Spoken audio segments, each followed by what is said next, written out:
ورنہ لوگوں آج ایمان کے داخلی حملے بھی آپ پر ہو رہے ہیں، خارجی حملے بھی ہو رہے ہیں۔ کن کن حملوں سے نپٹو گے بھائی؟ داخلی حملے کبھی رافضیت کے نام پر، کبھی خارجیت کے نام پر، کبھی کسی اور نام پر، طرح طرح کے نام پر یہ فتنے اٹھ رہے ہیں۔ آپ کے بچوں کا دین عزیز ہے، آپ کا ایمان عزیز ہے، اور میں تو کہتا ہوں آج آپ کو ہم کو دین و ایمان کی کچھ فکر نہیں ہے۔ حضرت یعقوب علیہ السلام، میں ایک پیغام دینا چاہتا ہوں یہاں رک کر کے۔ حضرت یعقوب یہ اللہ کے نبی ہے۔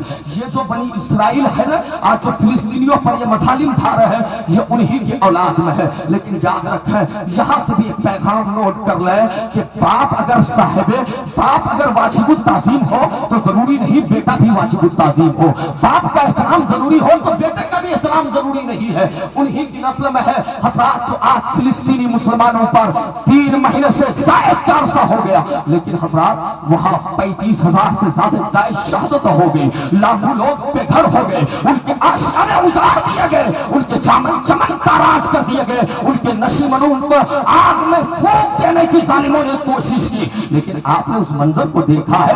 آج سوشل میڈیا کا زمانہ ہے، پوری دنیا گلوبل ویلیج میں تبدیل ہو چکی ہے۔ آپ غور کریں گے تو آپ کو سمجھ میں آئے گا فلسطین میں کیا ہو رہا آپ کے سامنے ہے۔ حضرات ٹوٹتے ہوئے میں مکانات اور کھنڈرات میں بدلتی ہوئی زمینیں آپ نے دیکھی ہوگی، آپ نے یہ دیکھا ہوگا، بھوک ہے، پیاس ہے، جوانوں کی لاشیں پڑی ہے، بچے تڑپ رہے ہیں، عورتیں بلک رہی ہے، لیکن قسم خدا کی یہ نہیں دیکھا ہوگا کہ انہوں نے سب دے دیا ہو، اس کے ساتھ اپنا دین بھی دے دیا ہو، اپنا ایمان بھی دے دیا ہو، سب دے کر بھی ان کا دین سلامت ہے، ان کا ایمان۔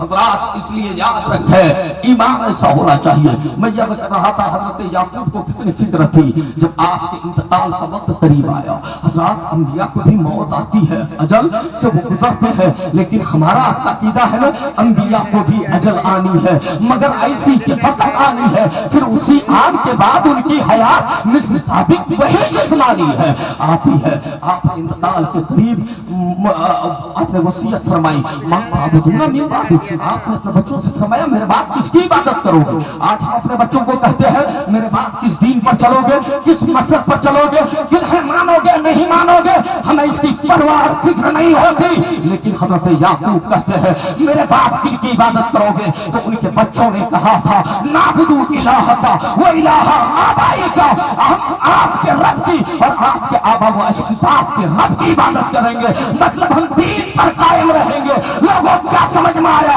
ہر حال میں اپنے دین اور اپنی نسلوں کے